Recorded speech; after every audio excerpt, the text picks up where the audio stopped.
You need to catch the negative thoughts, you need to cut off the negative loops, and you need to start positive ones.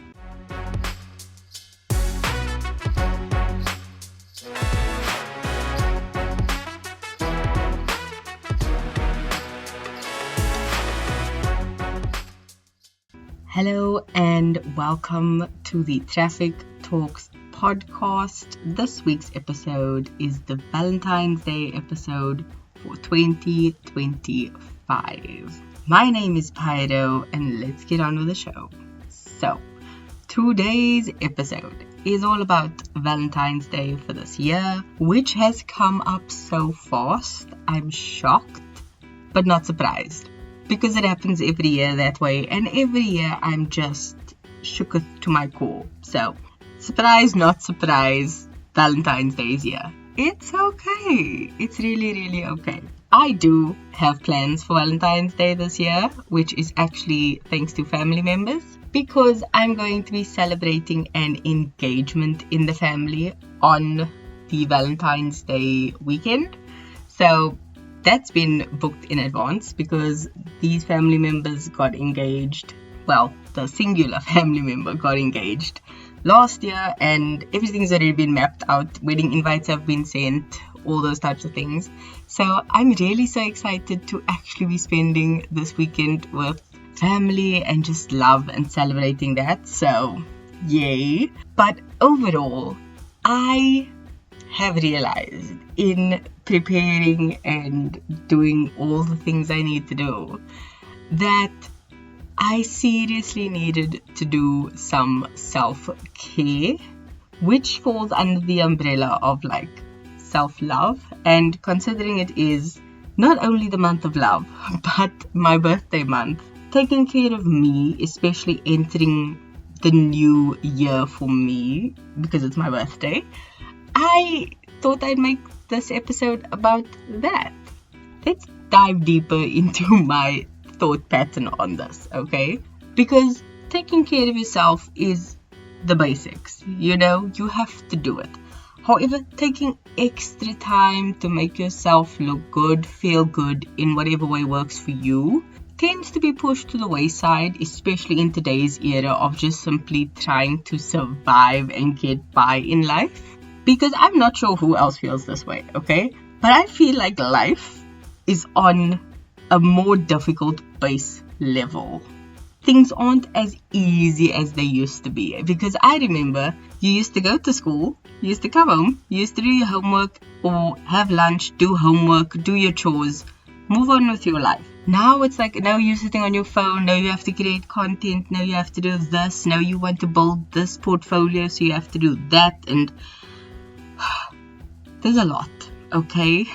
Refer to last week's episode of Breathing Through the Busy, because that is just what we need to do sometimes. Just stop and just inhale and exhale. It gets overwhelming. It happens so easily and so frequently that we don't take time to do those small things. Even just trying to keep a simple journaling habit every night has been a game changer for me, because it's such a good thing for my mental health to do that if I don't, I can feel it. Like I can feel like, oh, I'm holding on to things. Why? That's weird. Let me just journal it out.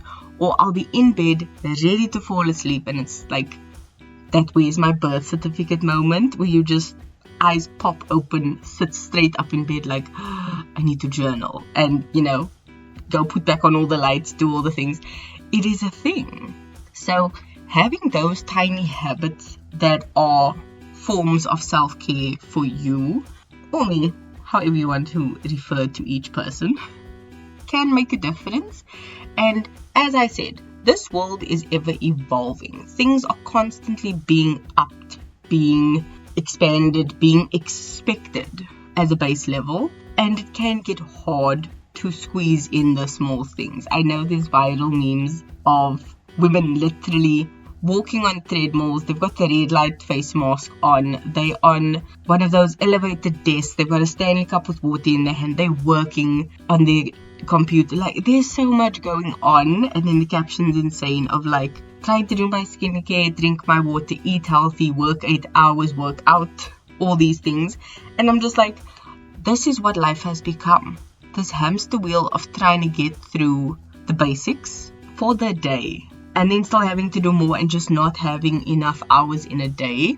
And it has become almost performative where we do it for other people.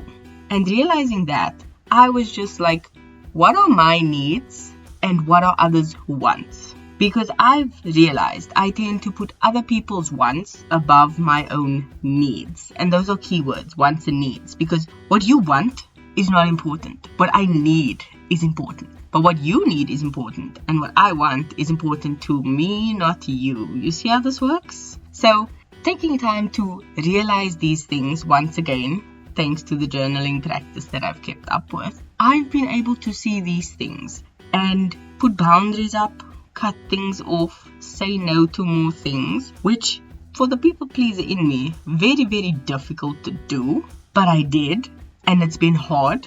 However, the results of it have been worth it because I've been able to make progress on things, move the needle forward on certain tasks, get things done on so many projects that I've just blown my own mind. I've been a bit behind on a lot of things, and catching up with those have just made the biggest difference because, you know, they say it's always the small things. It generally is exactly that. It's the small stuff, and doing that has been wonderful because we are all different people. We value different things. We see different things as important as unimportant. And when it comes to our different practices of self-care and self-love, those vary person to person. Because as a distinction, self-care is the maintenance you do on yourself in a holistic way of speaking. So that is how you rest, how you recover, how you take time to regulate your emotions, how you eat healthy, how you exercise, how you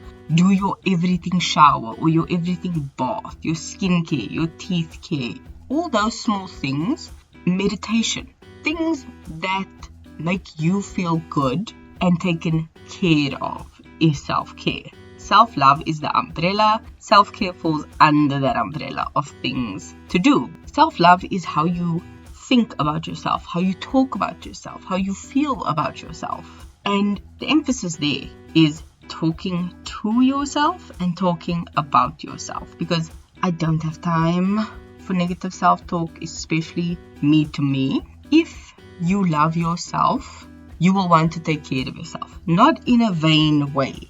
Okay, not about achieving aesthetic. It's about you treating yourself as your best friend and wanting the best for yourself. And not gonna lie, that threw me for such a loop when I was doing my homework for this episode, basically, because I have understood certain things in my own way and time and life, but realizing such a monumental thing as the more you want to love yourself is almost directly proportional to how much you take care of yourself, threw me for a loop. Because I'd just been taking care of everybody else, everyone else's needs, everyone else's wants. And here I am not doing that for me. And that was sad, but also terrifying. It's like, oh, who are you? What's going on? And there's a difference, okay, between self-love and confidence. People think, oh, you are full of yourself, therefore you love yourself. No, you can have the worst self-love, self-talk, actually be your own biggest op, yet be confident as hell, okay? Because there is a difference in being confident in your abilities, in your skills, in the things you can do, versus loving yourself unconditionally, flaws and all. That is the biggest thing people don't understand. And confidence is something you can build in the same way self-love is something you can build. However, you need to actively work on it. Building confidence is because you do things, you build the confidence to feel secure in doing that.